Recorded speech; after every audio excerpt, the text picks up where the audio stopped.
I now give you Dr. Stefan Sensers.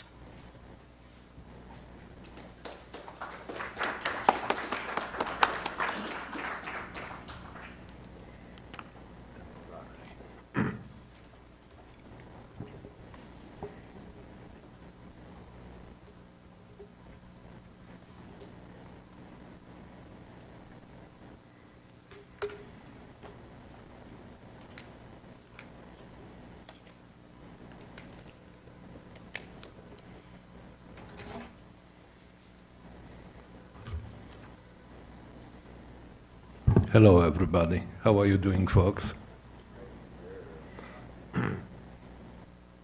Let me see whether it all works here first.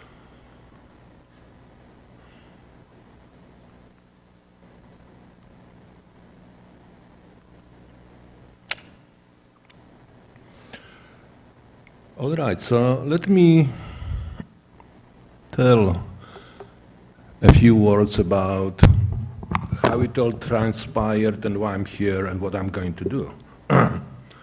Django and I go long time back, like what, about 20 years? He ran the program on the local television, and one day he shown a movie about Tibetan Buddhists. Is it possible to turn it down a little bit? And it was amazing. I approached him, and one day we scheduled a meditation workshop on campus. He showed some meditation in a style he does. I shown different kind of meditation. And, we kind of kept loosely in touch since then. And then a few weeks ago, he asked me whether I would like to come here and talk about something. And I approached it with a little bit of trepidation. Not that I'm in fear of public speaking. Sometimes I deliver lectures for 200 students on campus. But I was wondering what to talk about at the Unitarian Universalist Church. And I was thinking that I'll approach the presentation from the point of view which informed me more than anything else, Buddhism. That's not the case because I believe that the Buddhism is the only valid path. And I'm trying to convert somebody to Buddhism. I'm not even sure I am a Buddhist. My girlfriend thinks I am, but I keep it quiet. Trying to convert somebody here would be at least impolite. But also, I don't think that there is one valid path. There's many different paths. Each of us has to choose our own path. But maybe valid paths have something in common. And maybe Buddhism is one of those systems which get right what they have in common and sort of, cut to the chase and make sense of human condition, where we are, what we need to do. So what I'm going to do, first to tell you what I'm going to do through the rest of the things. I'm going to say a little bit about the Buddha as a person, and then basic teachings he proposed. Specifically, I'm going to emphasize how minimalistic Buddhism is in terms of cosmology or theology, and stuff like that. And then I'm going to introduce a very powerful myth. It's called the myth of the will of the life and death, and I'll talk about it, emphasizing not literally, but metaphorical interpretation of this myth. And then in the last part of today's sermon, I'll do something else. So that's a plan.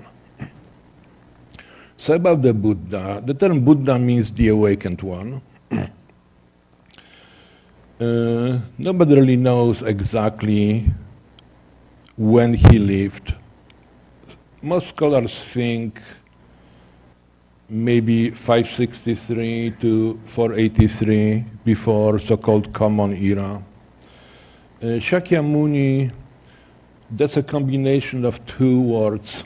Shakya, that's his clan name. Muni means sage in many Indian languages. And Tathagata, here I am, thus I come, that's how he liked to refer to himself. He didn't like to say, I do such and such. Here I am, pay attention. So, because he was from nobility, his father had very strong political ambitions and tried to isolate him from any kind of things that could distract the young prince from, exploring the world. So he surrounded him with luxuries. I wonder if I speak like this. If I speak like this, will you guys hear me? Okay. Yeah, online. So we'll do this.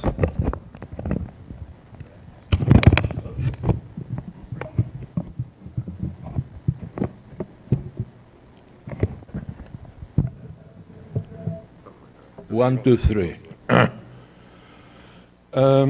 So his father surrounded him with, as much luxuries as you may imagine. There was lots of sex and other activities in his life. And the Buddha did not feel satisfied or fulfilled by any of that. So he was sneaking out from the palace, trying to explore the real world. And during one of his trips outside of the walls of his palace, he saw a sick man. Then on a different occasion, he saw an old man, and then a corpse. Was deeply moved by all three signs. Allegedly, he's never seen anything like that. Probably a myth. But important thing is that eventually he saw a sage who left home and yet was completely happy and in peace. That inspired him. And eventually he left home and devoted himself to 6 years of various practices in the styles which were popular at his days. Essentially, various forms of asceticism. Excelled on the spot, achieved more than anybody else, but still was unhappy. And in fact, deteriorated his health and human condition to the extent that he nearly died. So at that moment, he decided to eat a little bit and dedicated himself to 49 days. It took 49 days. We don't know what he dedicated himself to. But took 49 days of unceasing meditation practice under the Bodhi tree. This picture behind me is actually different Buddha. It's a Chinese character named Bodhidharma, but sitting is sitting, meditation is meditation. And ultimately each of us is Buddha, if only in seed.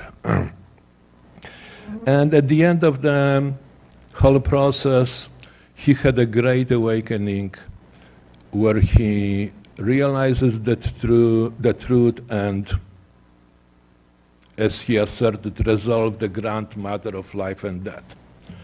And then he spent the rest of his life, about 40 years, to explain to people what he discovered and, leading us all on the path to the liberation from suffering. So what did he discover? So you may divide his teachings into three parts.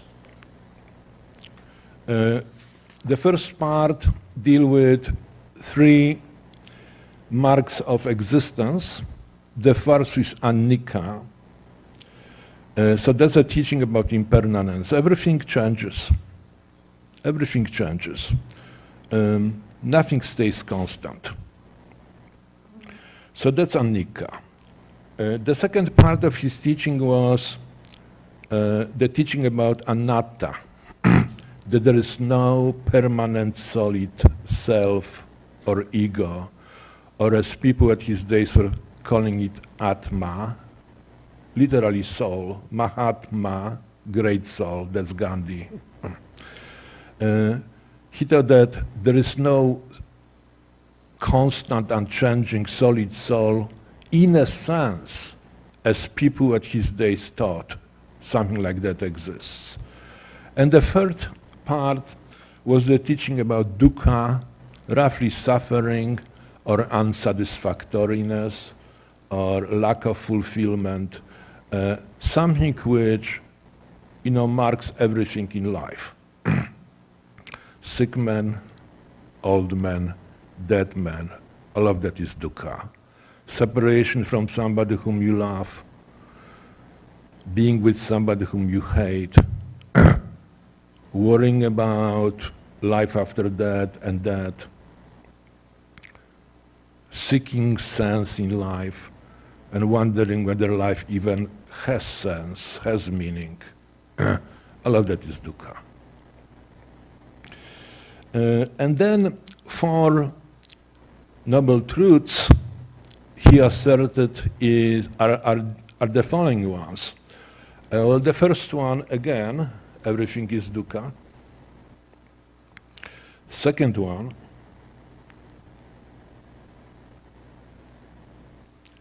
dukkha is caused by three root causes: cravings, greed, attachment, anger, hate, and ignorance. And ultimately, although, one klesha, one vice, one problem feeds another, so you have this circular feeding in of one problem into another problem, but ultimately also goes back to the fact that we lack wisdom, we are ignorant. And third noble truth, there is a way out of it. And the fourth noble truth, the way out of it is through following Eightfold Path, or the Noble Eightfold Path. So, a little summary here. Three main problems, three sources of suffering. So, cock symbolizes cravings, attachments, and so on and so forth. Snake symbolizes this blind rage. It's not anger in Aristotelian sense. When we respond to some injustice, we disagree with that. It's a blind rage. It's just hating somebody because, who knows why. And ultimately, ignorance. So you see, very interesting thing. You have the pig at the source, and then ignorance feeds into anger and cravings. So that's one way it is portrayed, and here is another one. So here you in the other picture you have the circular motion, where one problem leads to another problem, leads to another problem. It all goes in a vicious circle. Sometimes people portray it in one way, sometimes in another way. I like this circular thing for the following reason. Ultimately, it's about ignorance.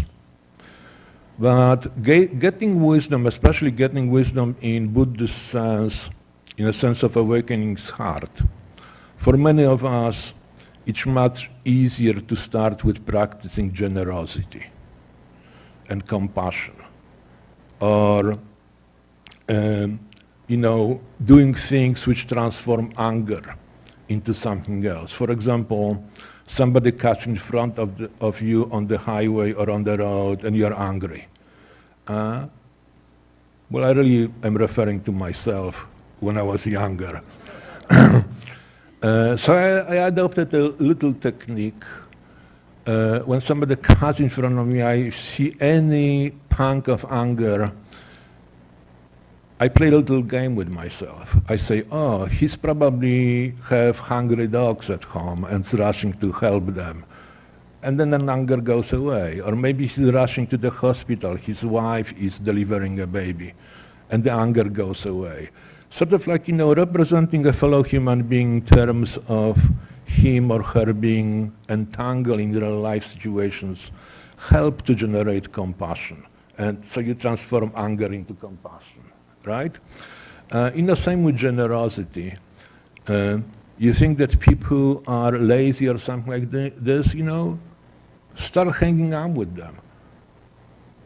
Buy them a meal and have a conversation with that. Relate to them as a human being. That generates generosity and compassion. We start to understand human beings in much more human way.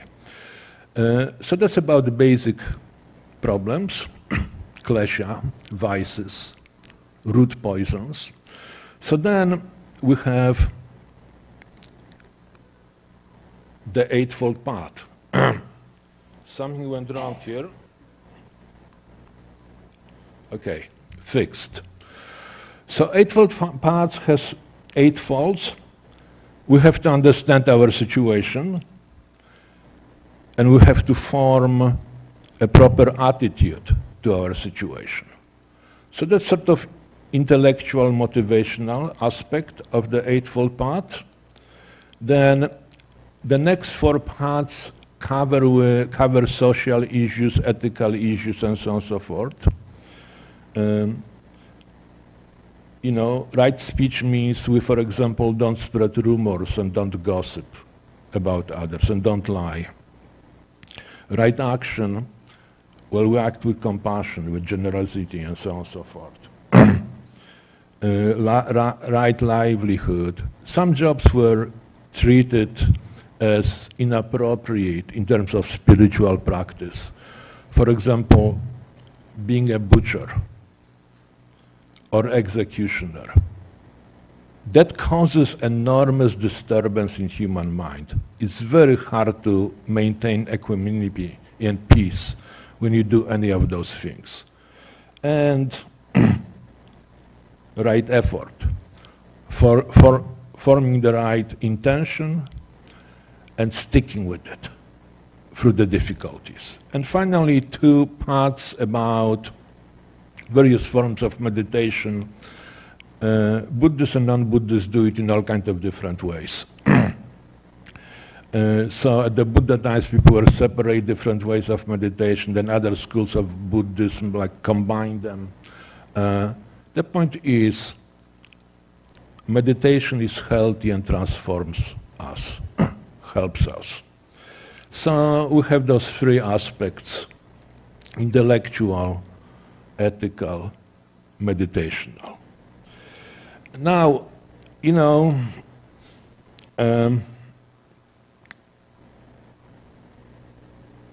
interesting thing is that the Buddha avoided any grand questions about ultimate source of all of that. So, for example, in Christianity, we have a story about the Garden of Eden and original fault. In Hinduism, we have a story of Brahma sort of feeling lonely and unhappy, so he creates the world and then disguises himself from the world, like really for the sake of entertainment. And of course, the Buddha's students were asking him about the ultimate causes of suffering too, and invariably, the Buddha would refuse to answer that kind of questions.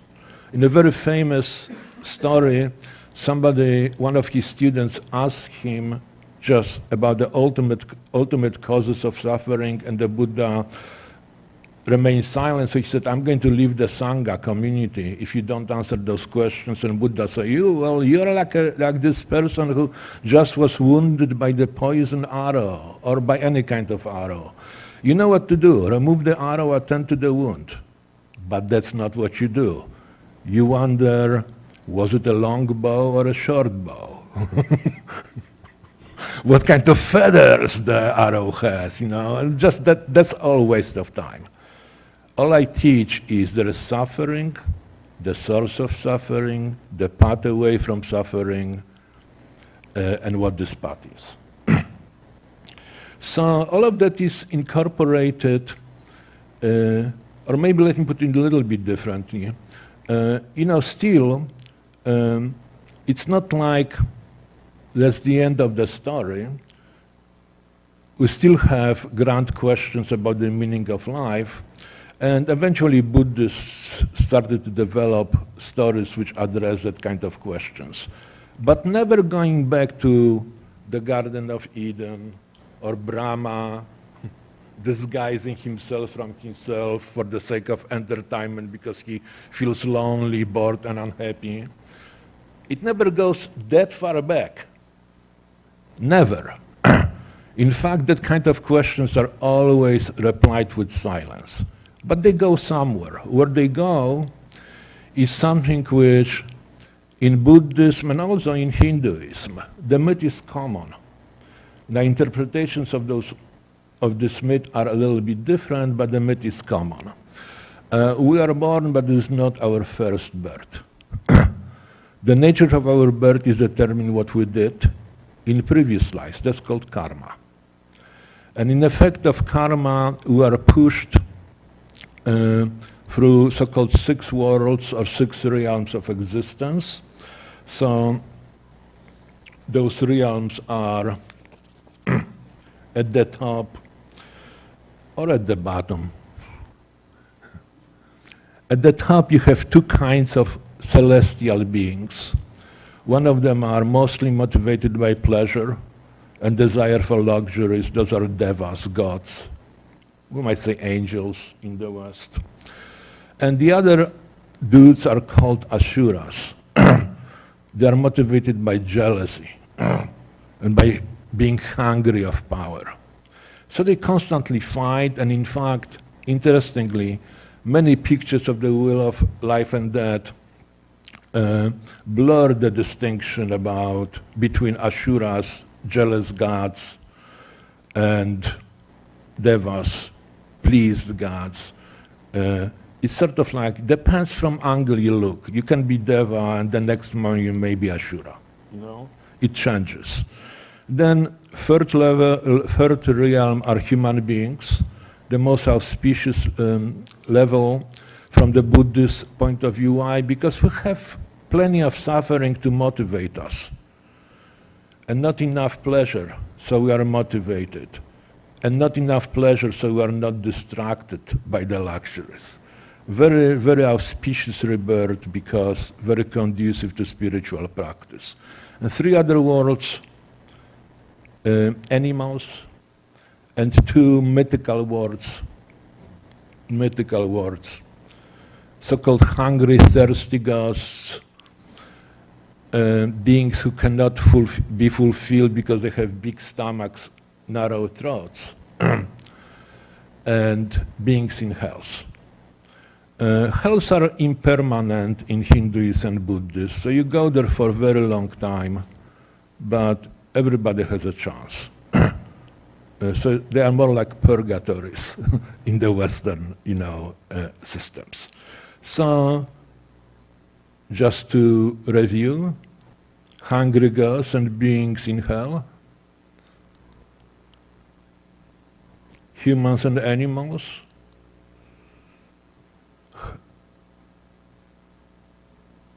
sorry, I should say God, Deva, okay, let me go back. Devas and Asuras, humans and animals, hungry gods and beings in hell, and at the root, 3 clashes, 3 problems. So now, how to understand this myth, what it means, what it says, what to do with it. So you can take it literally. If you take it literally, then you just think about them as sort of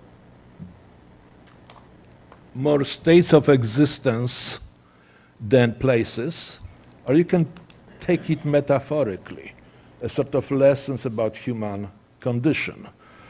And I always like to take them metaphorically rather than literally.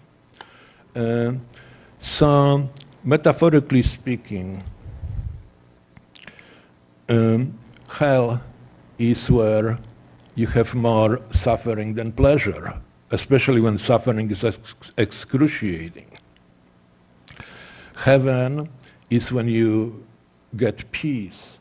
It may be dynamic peace, changing peace, but still it's steady, it's stable.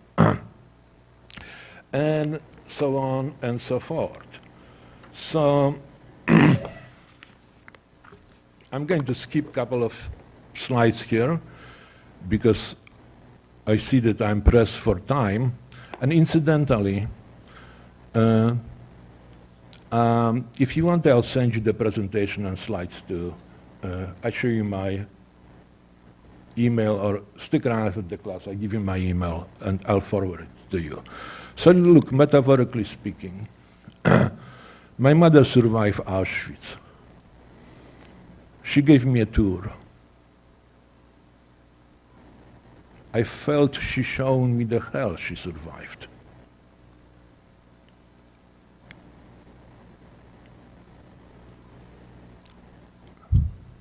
Those are children's shoes or toys, prosthetics, literally her bed. That's really her bed, it survived. Now, that's about 3 yards by 3 yards. 8, 10 women shared this bunk. 1 blanket, sometimes 2. She said, wasn't too bad, we cuddled when it was cold. But then the flip side, factory farms. That's 99% of animals on the market. Before we eat them, they go through agony. They are literally tortured, sometimes for years. That's condemning fellow sentient beings to hell, metaphorically speaking. Really, literally speaking, in this case.